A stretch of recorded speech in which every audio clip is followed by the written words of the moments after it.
Louvado seja o nome do Senhor. Gostaria de convidar a amada igreja a abrir a sua Bíblia comigo na carta do apóstolo Paulo aos Efésios, capítulo de número 5.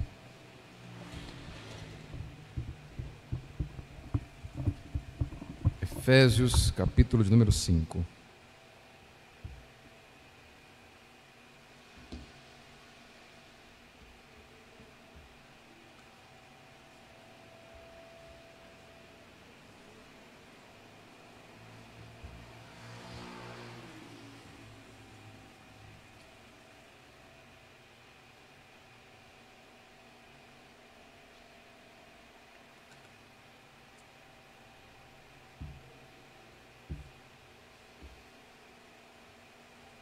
A nossa última exposição na carta de Paulo aos Efésios foi ali nos versos 18 até o verso 21.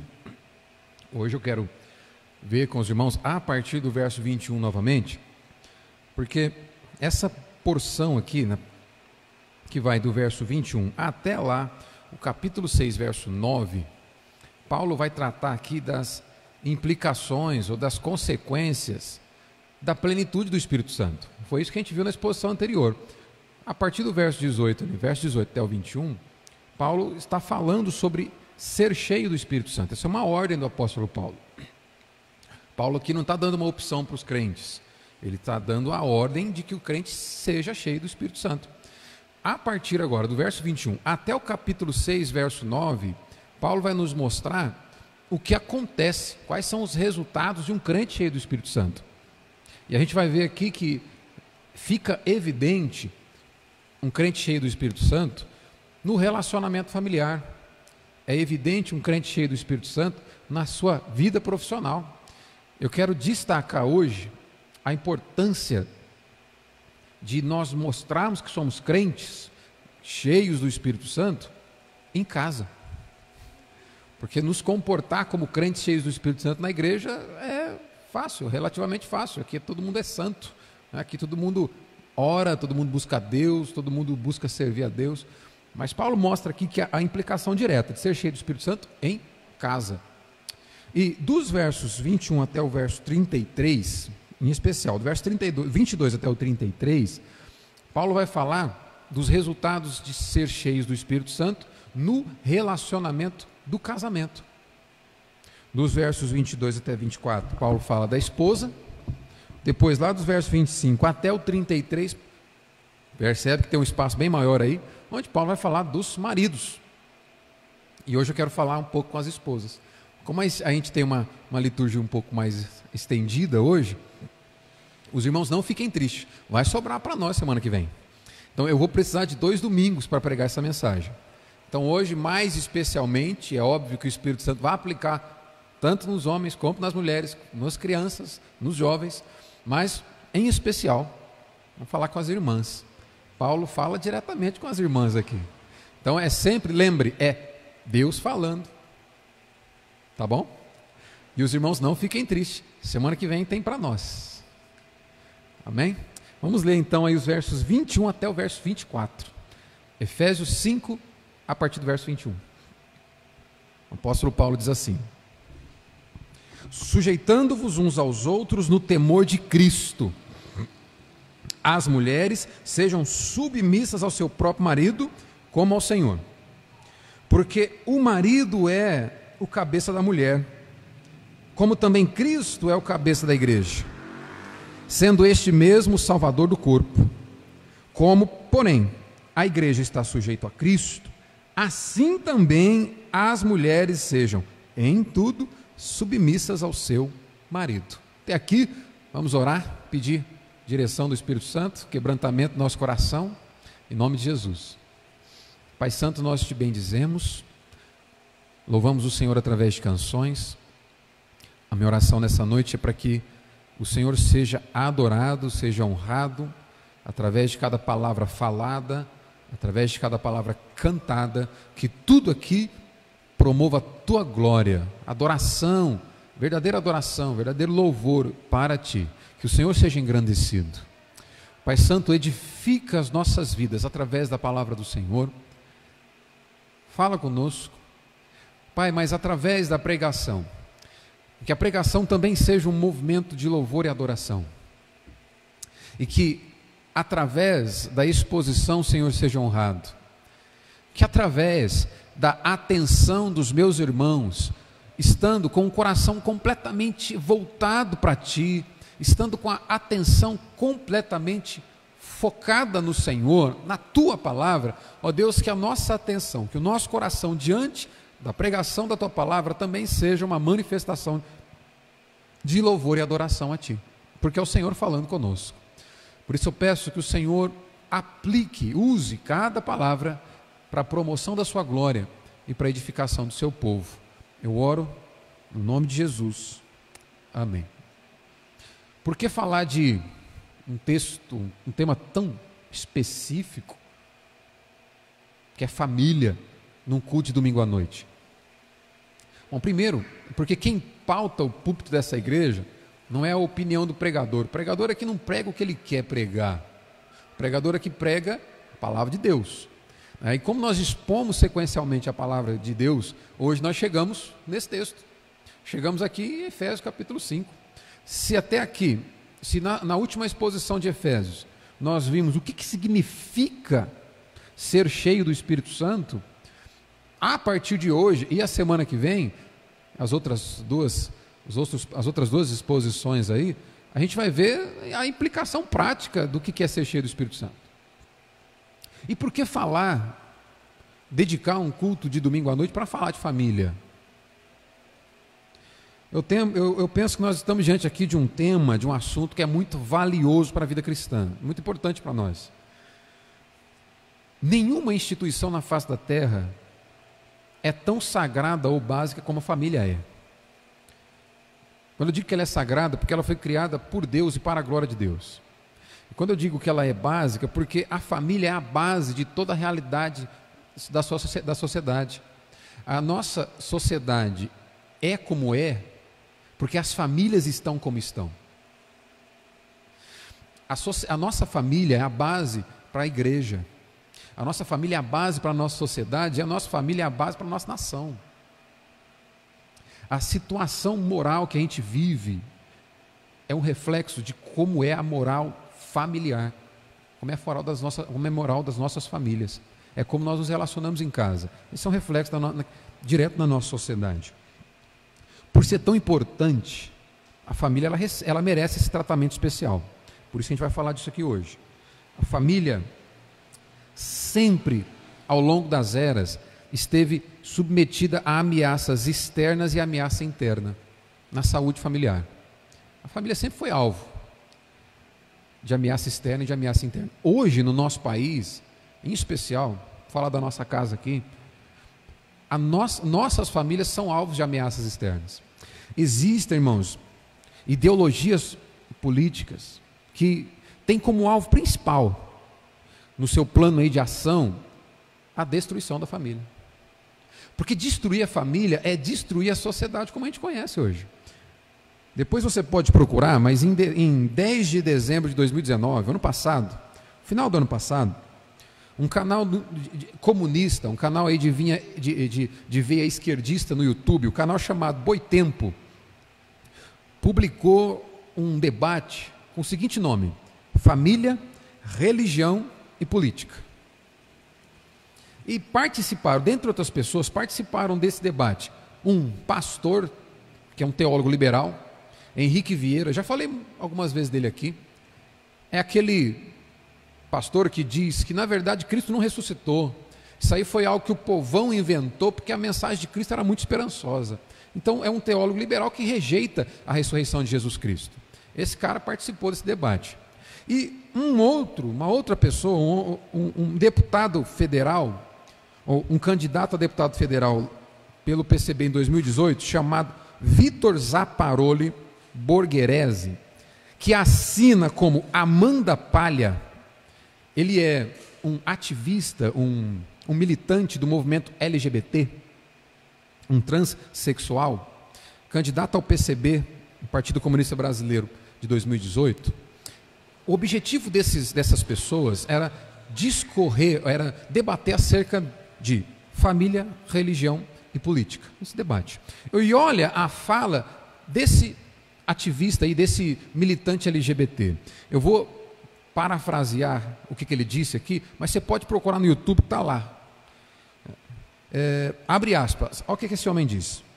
Cabe uma radicalização nossa também de afirmar com todas as letras o que é uma estratégia crítica, política e antissistêmica. Nós queremos destruir a família, pois para a direita essa é a única forma de sermos considerados como uma ameaça, destruindo a família, desregrando o sexo e desnormatizando o desejo. Se é ali que temos que mexer, é ali que vamos mexer. O que esse cara está dizendo aqui? O que esse militante está dizendo? Aquilo que antes era discreto, nesse secularismo que a gente vive, nesse mundanismo que a gente está inserido aqui, o que antes era discreto, estava escondido, hoje é explícito, está escrachado. Eles estão fazendo a questão de deixar claro para nós que o objetivo dessas ideologias que estão influenciando o seu pensamento, o meu pensamento, através de mídias, de filmes, de séries, de tudo aquilo que você consome aí fora, a estratégia direta e clara deles é destruir a família, porque destruindo a família a gente destrói a sociedade como nós conhecemos. Essa é a estratégia política. É de destruição atrás de destruição e estabelecer um regime que para eles é o ideal.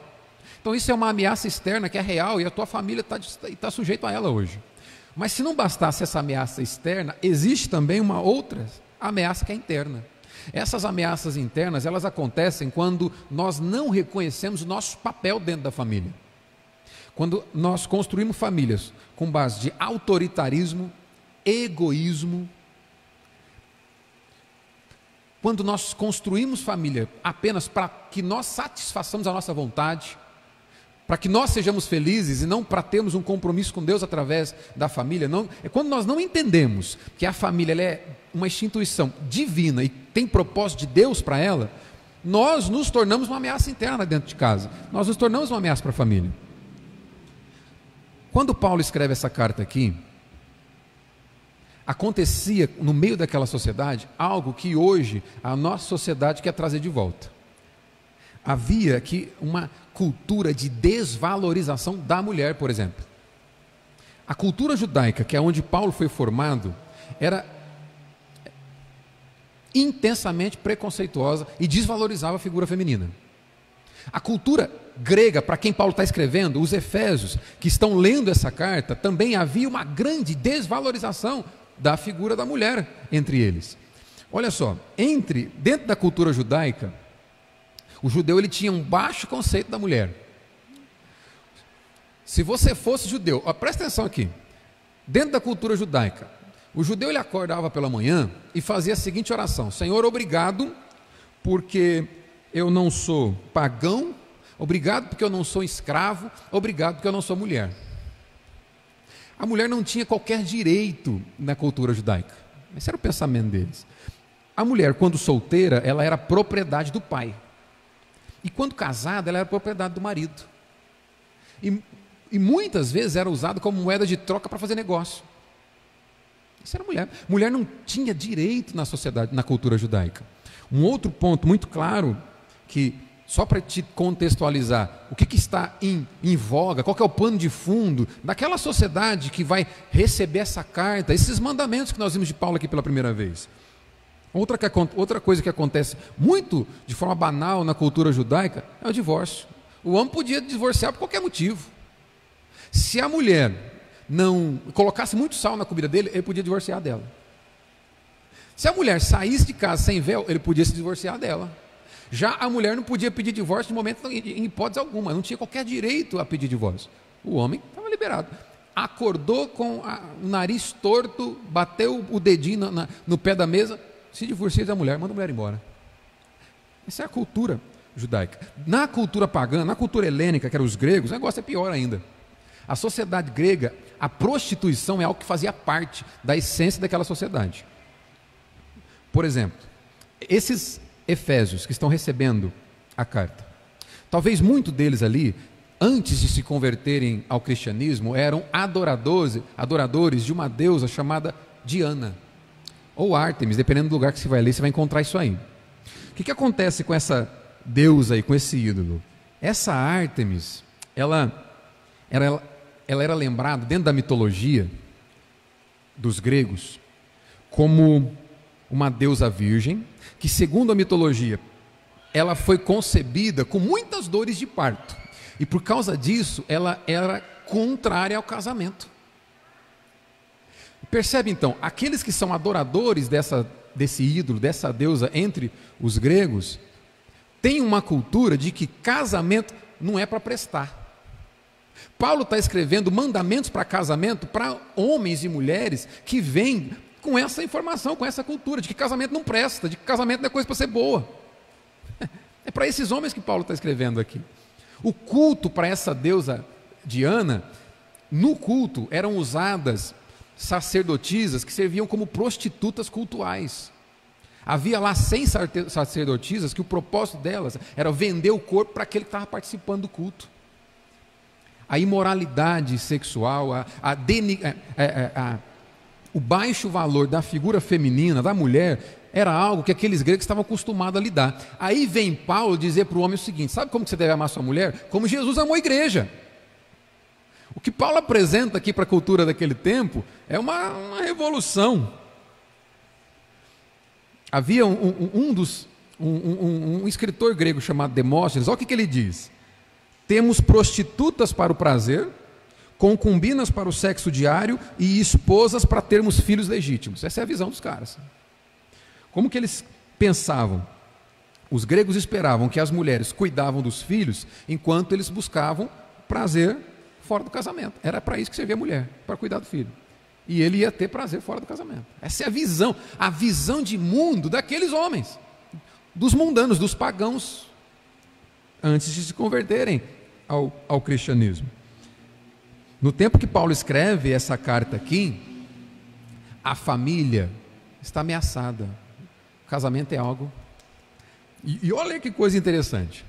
Paulo, quando está escrevendo isso, ele está propondo algo revolucionário. Hoje, esses pensadores, essas ideologias aí pensam, ser revolucionário é a gente acabar com a família. Quando Paulo escreve aqui, ser revolucionário é fidelidade conjugal. Ser revolucionário é honrar a mulher, honrar a esposa. Ser revolucionário é você cuidar da sua família, é você preservar o seu casamento. No tempo de Paulo, isso é ser revolucionário. O que esses homens estão querendo fazer hoje é devolver à mulher a condição que ela era tratada na antiguidade. Tem uma questão irônica aqui com essas ideologias. O feminismo, que é algo que está aí na porta, batendo em cada filme que você vê, em cada livro que você lê, o feminismo vai dizer o seguinte: olha, o cristianismo denigre a imagem da mulher. Principalmente usando textos que nós vamos dizer aqui hoje, está dizendo que a mulher tem que ser submissa ao marido. O cristianismo denigra a imagem da mulher, quando na verdade foi o cristianismo que afirmou a dignidade da mulher nos tempos em que Paulo está escrevendo isso aqui. A mulher estava relegada a um segundo grupo de importância. Os homens eram importantes, a mulher vinha em segundo parte, quando era considerada. O que o cristianismo faz aqui é colocar a informação para aqueles homens, dizendo o seguinte: a mulher é criada à imagem e semelhança de Deus, tal como o homem é. O cristianismo afirma a posição de dignidade da mulher. E aí vem essas ideias, esse feminismo e essas ideologias aí, dizendo que o cristianismo é uma ameaça. Ir contra o cristianismo, irmãos, presta atenção nisso aqui. Cuidado, porque isso está entrando na tua casa. Seus filhos estão ouvindo isso aqui. Ir contra o cristianismo é devolver à mulher a condição de imagem denegrida que ela tinha na antiguidade. Esse é o pano de fundo que a gente está vendo aqui com essa carta de Paulo. Antes de entrar diretamente no texto, quero mostrar aqui para vocês 4 princípios gerais que toda a Bíblia vai tratar sobre casamento, sobre família. Primeiro, presta atenção. Ser cristão não é garantia de uma vida familiar de sucesso. Olha isso. Ser cristão não é garantia de uma família de sucesso, uma família perfeita. Por quê? A teologia da prosperidade incutiu na cabeça dos crentes nos últimos anos que se você for crente, se você tiver uma fé de verdade, você não passa por problema. Basta você participar de alguns rituais, de algumas cerimônias, de algumas campanhas na igreja, para você ter uma família perfeita. E aí quando a gente vai para a prática da vida cristã, a gente vê que na verdade o negócio não é assim. O crente é temente a Deus, mas ainda tem problema em casa, tem problema na família. Se participar de um ritual, de participar de algumas campanhas, fosse o meio que Deus usou para que você tenha uma boa família, Ele não ia colocar esse monte de princípio que Ele põe na Bíblia para você seguir. Basta você participar de algum ritual que a gente fizer aqui. Deixa eu te dizer uma coisa. Ungir o retrato da tua família não vai substituir a tua responsabilidade de ser um homem de Deus dentro da tua casa, de ser uma mulher de Deus dentro da sua casa. Trazer uma camisa do teu marido para a gente orar por ela não vai substituir a responsabilidade que você tem de ser uma esposa segundo a palavra de Deus. Fazer uma campanha, uma vigília para você orar pela tua família não vai substituir a responsabilidade que você tem de ser homem de Deus dentro de casa. É isso que se trata, é disso que eu estou falando. Não estou dizendo que a gente não deve orar pela família, porque a Bíblia manda orarmos pela família. O que eu estou dizendo aqui é que não existe oração que substitua você e eu assumirmos o nosso compromisso com a nossa família. Segundo princípio, ser um cristão bíblico vai exigir dedicação de sua parte. Veja o que Paulo vai dizer aqui. Os maridos devem amar a esposa como Cristo amou a igreja. A esposa deve ser submissa ao marido como ela é submissa a Cristo. Vai exigir uma dedicação da sua parte. Ser um crente bíblico vai exigir bastante de mim e de você. Sabe por quê? Não dá para a gente esperar que o incrédulo haja dessa forma. Isso aqui para o descrente não faz sentido. Não faz sentido, isso é coisa para crente. Então, ser um crente bíblico vai exigir de mim e de você. Terceiro princípio aqui, a vida familiar não está separada da nossa fé e da nossa teologia. O que eu quero dizer com isso? Olha, não existe um relacionamento adequado com Deus se o seu relacionamento com a sua família não estiver adequado. Imagina o seguinte, a gente conversa com o camarada, e aí, como é que estão as coisas? Como é que está a tua vida com Deus? Eu e Deus estamos perfeitos. Eu só não suporto minha mulher, mas eu e Deus estamos aqui, estamos tranquilos. Não existe, não há como separar vida com Deus de vida familiar. Esse texto vai nos ensinar isso aqui. Quarto princípio aqui, o conceito bíblico de casamento, ele é único. O que a nossa sociedade ensina sobre casamento? Casamento, a gente vai vendo no que dá. O casamento é um acordo que a gente faz entre duas pessoas, que enquanto estiver tudo bem, enquanto um estiver suportando a cara do outro, a gente está junto. Quando não der mais, chuta o pau da barraca e aí chuta o balde, cada um vive a sua vida. A gente tem um recurso aí que nos facilita esse procedimento, que é o divórcio, está tudo certo. Esse é o pensamento mundano de casamento. Esse é o pensamento mundano de vida familiar. O pensamento bíblico é algo completamente diferente disso. Vamos ver o que Paulo nos ensina aqui. Diante de tudo isso aqui, toda essa volta introdutória, para mostrar para você o que Paulo ordena para um crente, para uma crente cheia do Espírito Santo. Está preparado? Se segura aí que agora nós vamos entrar no texto.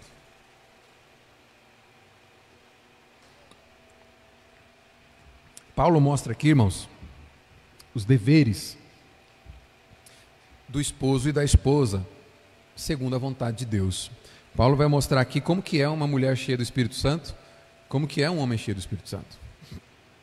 Existem dois pontos aqui, e hoje eu vou ficar só com o primeiro, semana que vem a gente vê o segundo.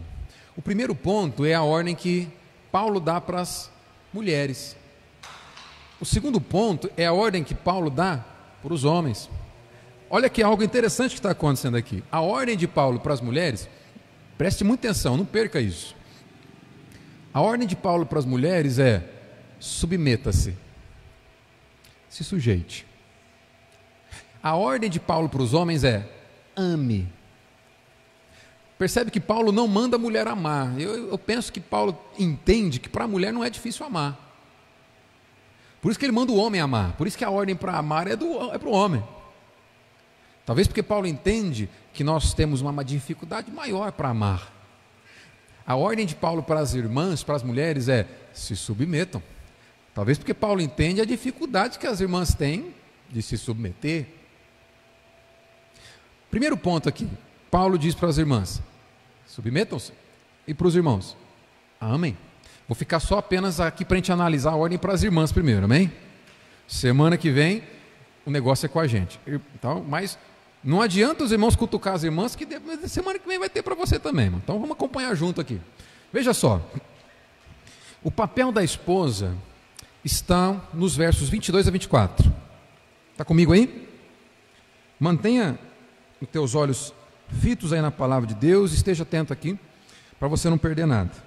O papel da esposa está nos versos 22 a 24. A ordem de Paulo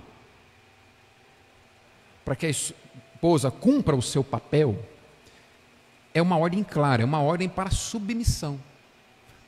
Olha só, lembrando que a gente está falando, não é de qualquer esposa, irmão. Não é de qualquer esposa, é de uma esposa cheia do Espírito Santo. É só isso. Paulo não está falando para uma descrente. Paulo está falando para uma mulher que é crente, que é selada pelo Espírito Santo, capítulo 1, versos 13 e 14. Ele está falando com uma mulher que nasceu de novo. E ele está falando com uma mulher que é cheia do Espírito Santo. Esperar que uma mulher que vazia do Espírito, esperar que uma mulher que não nasceu de novo, que é descrente, que ela se submeta ao seu marido por amor a Deus, é querer demais. Paulo está falando com mulher crente aqui. Por quê? Lembre-se do verso 18. Olha aí o verso 18. E não vos embriagueis com vinho, no qual há dissolução, mas enchei-vos do Espírito. Verso 21. Sujeitando-vos uns aos outros no temor de Cristo. O que a gente pode entender aqui? Duas formas a gente pode usar para entender isso aqui. Paulo está dizendo assim: como que uma mulher se enche do Espírito Santo? Como que os crentes vão se encher do Espírito Santo? Se sujeitando uns aos outros. Uma forma da gente entender isso aqui. E uma outra forma para a gente entender isso aqui é: como que uma mulher mostra que ela é cheia do Espírito Santo? Como que o marido mostra que ele é cheio do Espírito Santo? Se sujeitando uns aos outros. Então vamos ver como que é uma mulher cheia do Espírito Santo. Talvez alguma irmã poderia pensar o seguinte: pastor, será que não tem um problema de tradução aí não? Será que esse verbo aí no grego é submissão mesmo?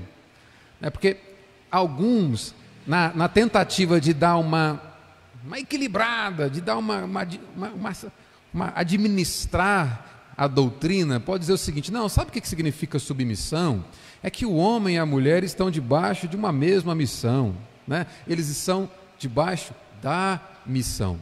Mas deixa eu te dar uma notícia, irmã cheia do Espírito Santo. A palavra aqui no grego é submissão mesmo, não é erro de tradução não. Detalhe, a palavra no grego aqui significa literalmente se colocar debaixo. Ela poderia ser traduzida assim, se colocar sob, se sujeitar, se submeter ao controle de alguém. É o que significa essa palavra sujeição aqui. Essa é a ordem de Paulo. Então, irmãs, não tem nenhum problema de tradução, tá? Isso aqui é literalmente isso que Paulo está querendo dizer. 3 destaques eu quero te fazer aqui para te chamar a tua atenção. Fica ligado em mim, fica ligado aqui. 3 destaques para a gente tentar entender o que Paulo diz com essa ordem para as irmãs.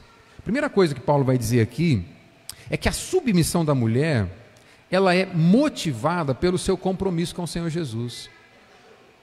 Guarda isso. Primeiro princípio: a submissão da mulher é motivada pelo seu compromisso com o Senhor Jesus. Olha o verso 22. As mulheres sejam submissas ao seu próprio marido, como ao Senhor. Essa é a chave para entender. A expressão como ao Senhor. Paulo coloca aqui Jesus como a motivação primeira para a submissão da esposa ao marido. Esse é o verdadeiro perfil, irmãos, esse é o verdadeiro perfil de uma mulher cheia do Espírito Santo. Por amor ao Senhor Jesus, que habita nela, que a enche com o seu Espírito, ela se submete ao marido. Esse é o verdadeiro perfil de uma mulher crente. A expressão que Paulo usa aqui, como ao Senhor, essa palavrinha aqui, esse como, essa partícula que Paulo está usando de propósito, ele tem por objetivo gerar uma espécie de comparação aqui. A gente poderia traduzir assim, ó: mulheres, sejam submissas ao seu próprio marido da mesma forma, da mesma medida que você é submissa ao Senhor. Interessante, não é? Se a gente for traduzir dessa forma, fica mais claro ainda. Paulo está dizendo assim, ó: irmãs, sabe a forma como você se relaciona com Jesus? Pois é, se espelha nisso para se relacionar com o marido. Basicamente é isso que Paulo está dizendo aqui. O destaque aqui é justamente esse, ó, presta atenção. Não significa que o homem tem a mesma autoridade de Cristo, óbvio. Não é disso que Paulo está tratando aqui. Mas significa que a mulher, que a submissão da mulher, não é motivada primeiramente por algo que ela encontra no marido, mas é motivada por algo que ela encontra em Cristo. E em Cristo ela encontra um Senhor, ela encontra um dono. O que Paulo faz aqui é justamente isso. Primeiro, ele não coloca o homem diante da mulher para ordená-la a submissão. Paulo coloca Cristo diante da mulher para ordená-la a submissão. O ponto de partida aqui é o relacionamento, é o temor, é a vida de temor que ela tem diante de Cristo. Percebeu? O que motiva a submissão da mulher não é algo que ela encontrou no marido. Oh, esse cara aqui é bonitão, ele é perfeito para que eu me sujeite a ele. Não, a submissão da mulher é motivada primeiramente por algo que ela encontra em Jesus. Em Jesus ela encontra um Senhor. Em Jesus ela encontra um dono que cuida dela e que determina a maneira como ela tem que viver. É disso que Paulo quer nos lembrar aqui. Ao pensar, presta atenção, ao pensar na relação que Cristo tem com ela, quando a mulher vai pensar, Paulo está querendo levar as mulheres a pensar dessa forma. Irmãs, me acompanhem, em nome de Jesus. Ao pensar, a mulher, ao pensar no relacionamento que Cristo estabelece com ela, obedecer a Jesus por meio da submissão ao marido não é um peso. É isso que Paulo quer trazer no coração das irmãs. Lembre-se na forma que Cristo se relaciona com você. Se você se lembrar no que Cristo fez por você, se sujeitar ao seu marido, entendendo que essa é uma ordenança do próprio Cristo, não vai ser um peso. Está implícito aqui a necessidade de mansidão também para as irmãs. É aquilo que Jesus ensina lá em Mateus capítulo 5, verso 5, quando ele diz: bem-aventurados os mansos, abençoados, felizes de verdade os mansos. É necessária a qualidade de mansidão para que haja submissão, para que haja humildade no relacionamento entre marido e mulher. O manso é aquele que entende o seguinte: não importa o quanto eu seja ofendido, jamais serei ofendido na proporção que eu mesmo ofendo o meu Senhor. É isso que Jesus chama de manso lá em Mateus capítulo 5. A necessário essa qualidade que vem do Espírito Santo. Depois você se lembra do fruto do Espírito. A mansidão é algo que está presente ali, não é por pouca coisa. Por isso que sujeição ao marido é só coisa para mulher crente de verdade. É só coisa para mulher cheia do Espírito. O fruto do Espírito se manifestando nela.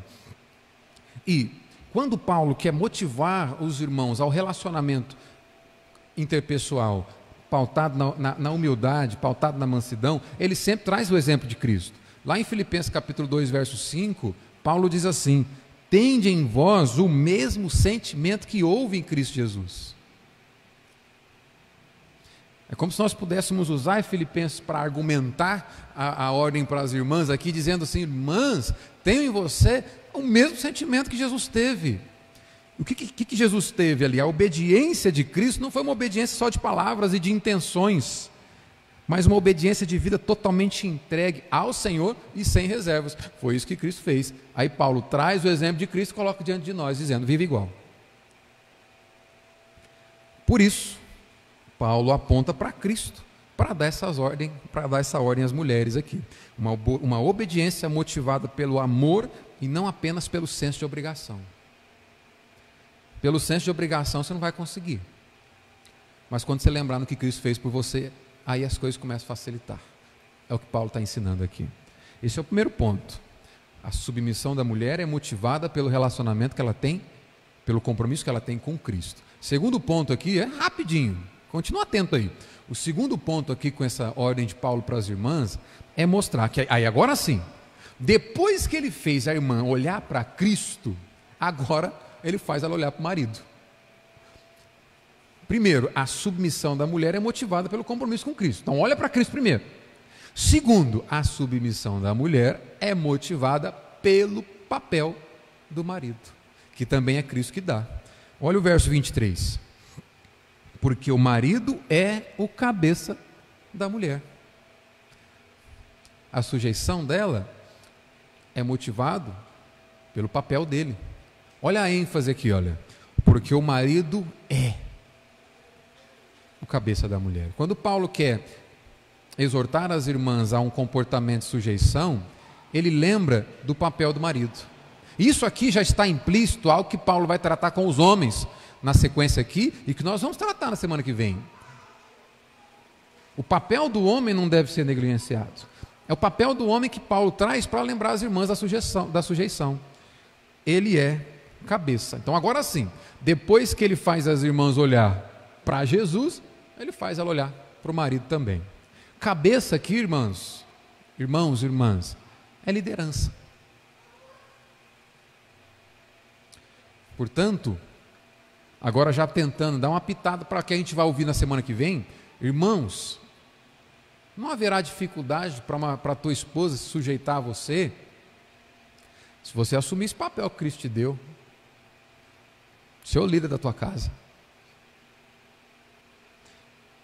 Cabeça aqui é liderança. Por causa do papel que Deus atribuiu ao marido, ela se sujeita a ele. É isso que Paulo vai dizer aqui. Então está implícita aqui essa consideração por Jesus que a mulher tem. Por ela considerar Jesus como seu Senhor, ela vai entender que a liderança do marido é algo que foi outorgado, é algo que foi dado pelo próprio Cristo para ele. E por ela ser sujeita a Cristo, ele assume o seu papel de ser líder em casa, ser o cabeça, então ela se sujeita a ele. Esse é o segundo ponto aqui. O comentarista William Hendrickson, quando ele comenta algo interessante que ele diz, presta atenção aqui. William Hendrickson, comentando esse versículo, ele vai dizer o seguinte: um lar sem cabeça é um convite ao caos. A desordem e desastre que ele provoca é muito pior do que quando uma nação está sem governo, ou quando um exército está sem comando. Interessante o que o William Hendrickson está dizendo aqui. Uma família sem um líder é pior que uma nação sem governo. Para você entender esse exemplo, presta atenção no seguinte. Principalmente nossa nação, que em regime democrático, se o presidente que a gente colocou lá falhar no seu trabalho de liderar a nação, nós temos aí a nossa responsabilidade daqui 4 anos de tirar o cara. Ponto. E aí a gente tem a oportunidade então de mudar esse cenário de falta de liderança. Mas quando uma casa não tem um líder, o desastre aqui é geracional. Cada família sem um líder coloca na sociedade homens que não sabem o que é liderança, mulheres que não sabem o que é liderança. Por isso que o Hendrickson trata com tanta seriedade, dizendo que uma casa sem líder é pior que um governo, que um país sem governo. Porque você pode ter a chance de consertar com 4 anos. Uma família em que o homem não assume seu papel de liderança, o desastre é geracional. É colocar na sociedade homens que vão falhar no seu papel de liderança, porque não tem uma referência. É colocar na sociedade mulheres que não vão entender o que é uma liderança no lar, porque não teve uma referência. Por isso que o desastre é muito maior. Não dá para contabilizar o negócio. Agora você começa a olhar para a nossa sociedade e entender por que ela está como está. Quando nós não entendemos o nosso papel dentro de casa, nós tornamos a sociedade num caos. Esse é o ponto para nós pensarmos aqui. O ensino bíblico, irmãos e irmãs, que está presente nesse texto de Paulo aqui, é que Deus deu ao homem uma certa liderança e que a sua esposa ela vai encontrar a si mesma e o seu verdadeiro papel dado por Deus, não na rebelião contra o marido e nem na rebelião contra a liderança dele, mas sim na submissão voluntária e alegre. Nesse sentido aqui, entenda uma coisa, a submissão da mulher, na verdade, é a verdadeira liberdade dela. De onde você tira isso? Presta atenção. Você só tem liberdade nesse país enquanto você anda de acordo com as leis dele, é ou não é?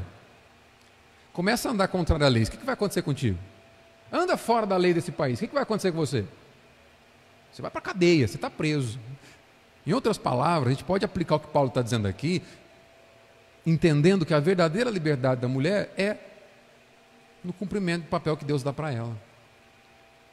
Outra coisa, um trem, ele só está livre para correr o seu curso em segurança enquanto ele está andando no trilho.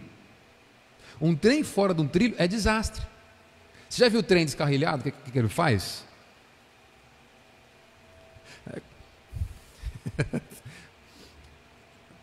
A gente pode falar que Paulo está dizendo aqui que uma mulher que não se sujeita ao seu marido é pior que trem descarrilhado. O resultado é desastre. O trem só vai bem enquanto está nos trilhos. É por isso que Paulo está se referindo aqui a mulheres cheias do Espírito Santo. É óbvio, para uma mulher descrente, isso aqui não faz sentido. Segundo ponto aqui então, a submissão da mulher é motivada pelo papel que Cristo dá ao marido. Terceiro e último ponto para a gente caminhar para o final. Quem está comigo ainda diz amém.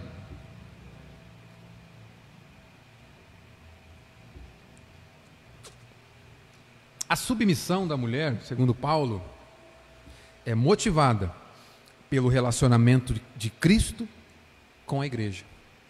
Primeiro, pelo compromisso com Cristo. Segundo, pelo papel do marido. Terceiro, pelo relacionamento que Cristo tem com a igreja. É isso que Paulo traz aqui. Olha aí o verso 23 novamente. Então Paulo vem dizendo, porque o marido é o cabeça da mulher, como também Cristo é o cabeça da igreja, sendo este mesmo o Salvador do corpo. Verso 24. Como, porém, a igreja está sujeita a Cristo, assim também as mulheres sejam em tudo submissas ao seu marido. Se a coisa estava complicada, parece que aqui aumentou um pouquinho, né? Não basta ser submissa, Paulo está dizendo, em tudo. Quando Calvino comenta esse texto aqui, ele vai dizer o seguinte: como Cristo preside a igreja para a salvação dela, assim nada é mais proveitoso ou saudável para a esposa do que sujeitar-se ela ao seu esposo. Recusar tal sujeição, no qual eles podem se salvar, é decidir-se pela destruição. Lembra, nós estamos falando de homem e mulher que nasceu de novo. Quando você e eu nos comportamos como crentes, nós evidenciamos que pertencemos a Cristo.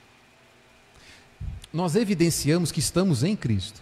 E estar em Cristo é ser salvo. Por isso que isso aqui é apenas para pessoas cheias do Espírito Santo, é para pessoas que habitam o Espírito. Perceba quando Paulo diz assim, como porém, verso 24, como porém a igreja está sujeita a Cristo, assim também.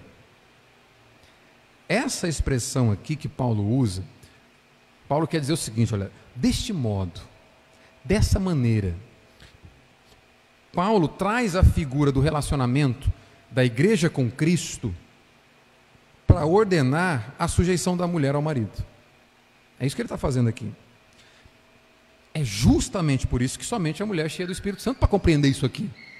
Porque a mulher cheia do Espírito Santo entende como a igreja se relaciona com Cristo, como Cristo se relaciona com a igreja.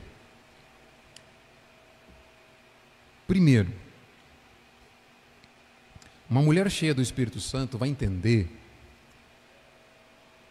que a obediência da igreja a Cristo, isso aqui eu estou falando da mulher por conta do ponto que a gente está, mas isso aqui o homem cheio do Espírito Santo tem que entender isso aqui também. O crente cheio do Espírito Santo vai entender o seguinte, que a obediência da igreja a Cristo, ela é pautada pela boa nova do Evangelho, e não pelo senso de obrigação que é gerado pela lei. A proposta é diferente aqui.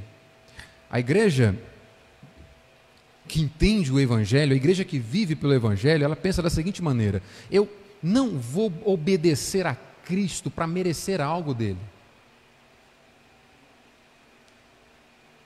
porque ele já me concedeu o que eu não mereço receber.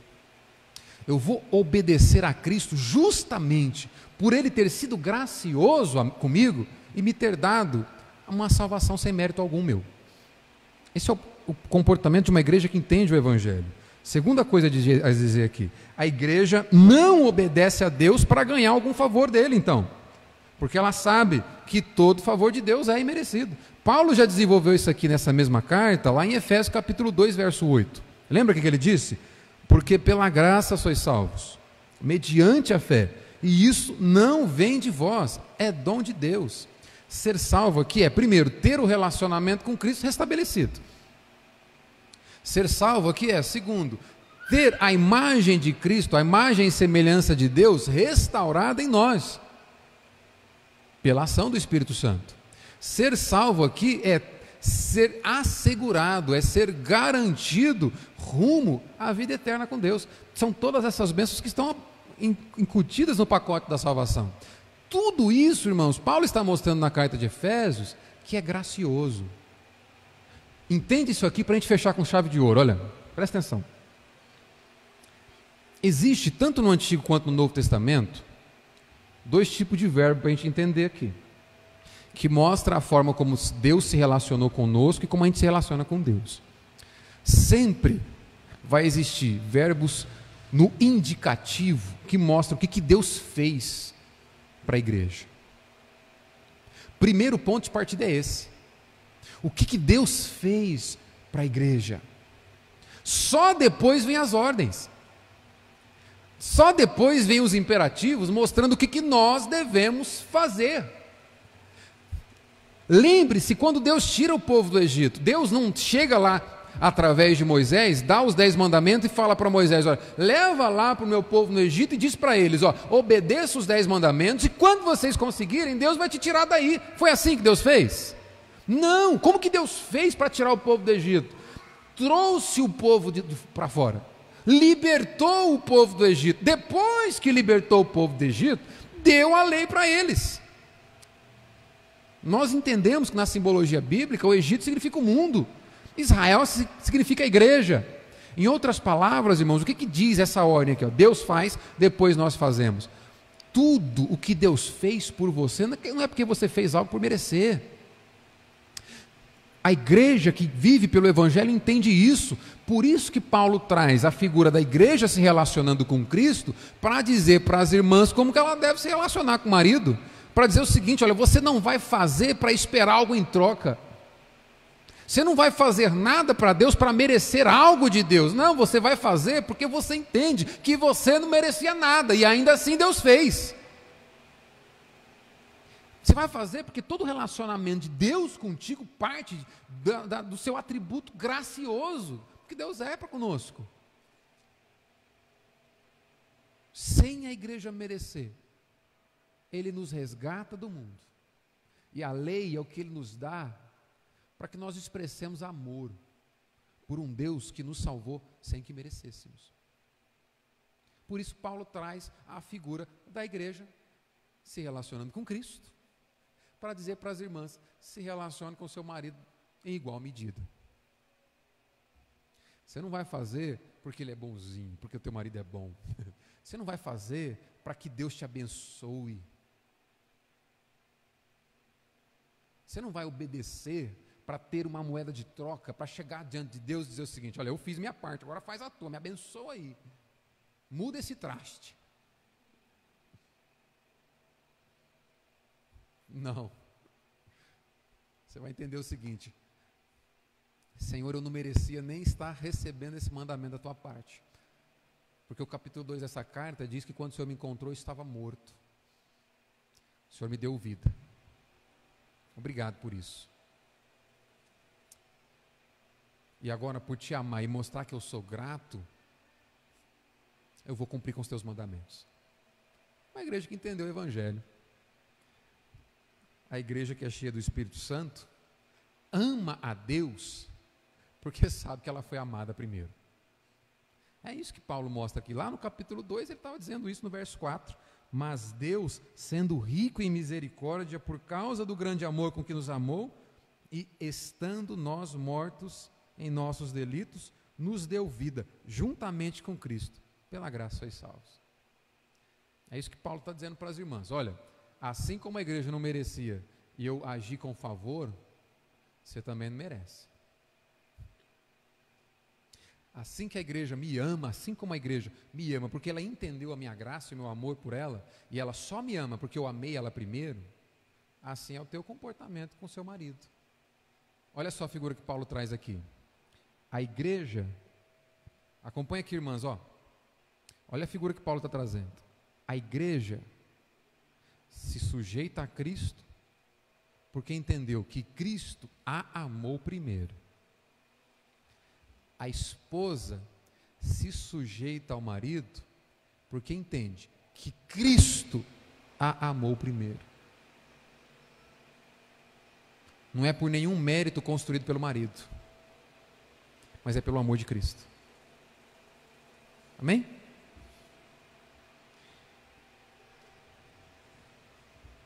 Concluindo aqui, primeiro uma conclusão parcial, porque na semana que vem aí tem os varões, aí é com a gente.